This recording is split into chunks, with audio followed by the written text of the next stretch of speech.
Corona virus వ్యాప్తిని అరికట్టదు. దగ్గేటప్పుడు తుమ్మేటప్పుడు ముఖానికి రుమాలు.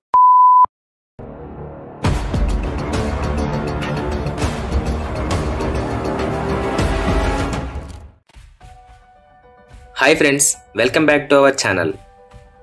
ఈ వీడియోలో మనం కోవిడ్-19 టెస్టింగ్ గురించి తెలుసుకుందాం. ఫస్ట్ మనం అసలు ఈ వైరస్ అంటే ఏంటో కొంచెం బ్రీఫ్గా తెలుసుకుందాం. ఏదైనా డిసీజ్ కలిగించే ఆర్గానిజమ్స్ని ప్యాథోజన్స్ అంటారు. అలాంటి ప్యాథోజన్సే ఈ బ్యాక్టీరియా అండ్ వైరస్. నిజానికి అసలు వైరస్ అనేది ఒకటి ఉందని గుర్తించడానికే చాలా కాలం పట్టింది. మైక్రోస్కోప్ని ఇన్వెంట్ చేసిన తరువాత వైరస్ని కనుక్కోవడం సాధ్యమైంది. ఈ కరోనా పాండమిక్ వల్ల ప్రపంచంలోని అందరి దృష్టి వైరస్ల మీదకి మళ్ళింది. ఈ వైరస్ బ్యాక్టీరియా కన్నా కూడా చాలా చిన్నగా ఉంటుంది. బ్యాక్టీరియా కన్నా చిన్న లైఫ్ ఫామ్స్ ఉంటాయని 1887లో డిమిత్రీ ఇవానోవ్స్కీ అనే సైంటిస్ట్ టొబాకో మొసాయిక్ డిసీజ్ మీద చేసిన రీసెర్చ్ వల్ల తెలిసింది. వైరస్ కౌంట్ ఎంత ఉంటుందో తెలుసా? ఈ భూమి మీద ఉన్న లివింగ్ ఆర్గానిజమ్స్ మొత్తాన్ని కౌంట్ చేసినా కూడా వైరస్ కౌంట్లో 1% కూడా ఉండదు. వైరస్ అనేవి plants or animals or bacteria కాదు. ఇవి లివింగ్ ఆర్గానిజమ్స్లో వన్ కైండ్ ఆఫ్ పారాసైట్స్.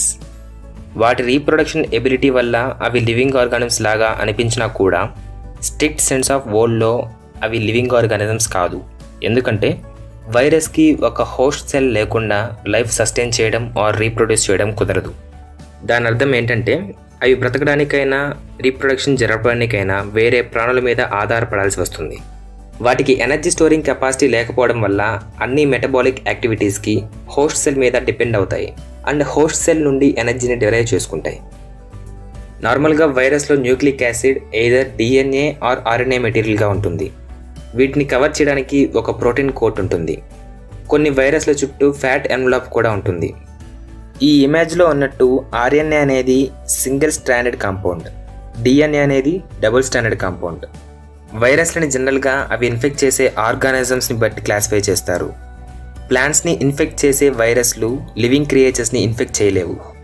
అలాగే లివింగ్ క్రియేచర్స్ని ఇన్ఫెక్ట్ చేసే వైరస్లు ప్లాంట్ స్ట్రక్చర్స్లోకి పెనిట్రేట్ అవ్వలేవు. ప్రతి వైరస్కి స్పెసిఫిక్గా ఒక హోస్ట్ రేంజ్ ఉంటుంది. ఎగ్జాంపుల్ తీసుకుంటే స్మాల్ పాక్స్ వైరస్ ఓన్లీ హ్యూమన్స్ని మాత్రమే ఇన్ఫెక్ట్ చేస్తుంది. దీన్నే నేరో హోస్ట్ రేంజ్ అంటారు. ఇలాంటి వైరస్ సైజ్ ఎంత ఉంటుందో తెలుసా? చాలా వైరస్ల డయామీటర్ 250 to 400 నానోమీటర్స్ ఉంటుంది. ఇప్పటి వరకు కనుక్కున్న లార్జెస్ట్ వైరస్ డయామీటర్ 500 నానోమీటర్స్. వాటి లెంత్ ఏమో 700 to 1000 నానోమీటర్స్ ఉంటుంది. మరీ ఇంత చిన్న సైజులో ఉన్న వైరస్ని ఎలా చూస్తారో తెలుసా? వైరస్ని మ్యాగ్నిఫై చేసి చూడాలంటే నార్మల్ లైట్ మైక్రోస్కోప్లు యూజ్ అవ్వవు. లైట్ కన్నా చాలా తక్కువ వేవ్ లెంత్ ఉండి అండ్ చాలా హై రిజల్యూషన్ ఉండే ఎలక్ట్రాన్ మైక్రోస్కోప్స్ని యూజ్ చేస్తారు. ఇప్పుడు మనం కరోనా టెస్టింగ్ గురించి చూద్దాం.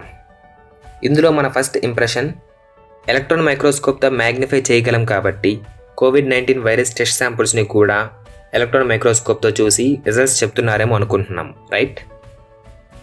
కానీ ఎలక్ట్రాన్ మైక్రోస్కోప్ చాలా కాస్ట్లీ. దాని ఇన్స్టాలేషన్ అండ్ మెయింటెనెన్స్ కూడా చాలా కష్టం. నిజానికి ఎలక్ట్రాన్ మైక్రోస్కోప్లో మ్యాగ్నిఫై చేసే శాంపుల్స్ని వ్యాక్యూమ్లో ఉంచి మ్యాగ్నిఫై చేస్తారు. అందులోకి ఎయిర్ మాలిక్యూల్స్ కూడా అడ్డు రాకూడదు. సో వీటిని రీసెర్చర్ కోసం మాత్రమే యూజ్ చేస్తారు. అందుకే వైరస్ డిటెక్షన్ టెస్ట్లు వేరే ఉంటాయి. వాటికి ఎలక్ట్రాన్ మైక్రోస్కోప్స్ని యూజ్ చేయరు. మనం ఇప్పుడు స్పెసిఫిక్గా కోవిడ్-19 టెస్టింగ్ మెథడ్స్ గురించి చూద్దాం.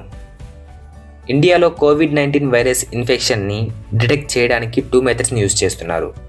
Number 1 RT-PCR test and number 2 rapid test kits. ముందుగా మనం RT-PCR టెస్ట్ కంటే PCR టెస్ట్ అంటే ఏంటో చూద్దాం. PCR అంటే పాలిమరైజ్ చైన్ రియాక్షన్. ఈ టెస్ట్ని ఎలా చేస్తారంటే టెస్ట్ చేయాల్సిన పర్సన్ యొక్క nozzle స్వాబ్ని thermal cycler are PCR మెషిన్లో ఉంచుతారు. అసలు ఏంటి థర్మల్ సైక్లర్? ఇది ఒక DNA యాంప్లిఫయింగ్ మెషిన్. సింపుల్గా చెప్పాలంటే మనం డిటెక్ట్ చేయాలనుకునే వైరస్ DNAకి సిమిలర్గా ఉండే ప్రైమర్స్ని టెస్ట్ శాంపుల్స్తో మిక్స్ చేస్తారు. ఇలా 1 సైకిల్ ఆఫ్ ఆపరేషన్స్ని రిపీట్ చేస్తారు. ఒకవేళ టెస్ట్ శాంపుల్లో వైరస్ ఉంటే మనం యాడ్ చేసిన ప్రైమర్ ఆ వైరస్ డిఎన్ఏతో కలిసి ఆ వైరస్ డిఎన్ఏని ఎక్స్పోనెన్షియల్గా యాంప్లిఫై చేస్తుంది.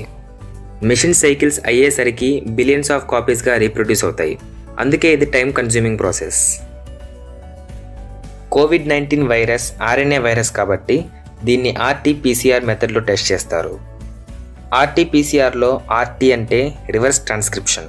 ఈ రివర్స్ ట్రాన్స్క్రిప్షన్ ద్వారా RNA నుంచి కాంప్లిమెంటరీ DNAని సింథసిస్ చేస్తారు. తర్వాత PCR మెథడ్లో DNAని యాంప్లిఫై చేస్తారు. ఈ COVID-19 వైరస్ టెస్ట్ మెథడ్స్లో RT-PCR అనేది చాలా స్పెసిఫిక్ అండ్ యాక్యురేట్. నాజల్ స్వాబ్లో ఓన్లీ 1 కౌంట్ ఆఫ్ వైరస్ ఉన్నా కూడా ఈ టెస్ట్లో తెలిసిపోతుంది. ఇకపోతే COVID-19 వైరస్ టెస్టింగ్లో second method simple or rapid test. RT-PCR test అనేది చాలా యాక్యురేట్ అయినప్పటికీ దానికి చాలా sophisticated equipment and regular maintenance కావాలి. Constant electricity and skilled labour కావాలి. రిసోర్సెస్ తక్కువగా ఉన్న ప్లేసెస్లో లేదా కంటైన్మెంట్ జోన్స్లో ఫాస్టర్ రిజల్ట్స్ కోసం ఈ RT-PCR టెస్ట్ని యూజ్ చేయలేం.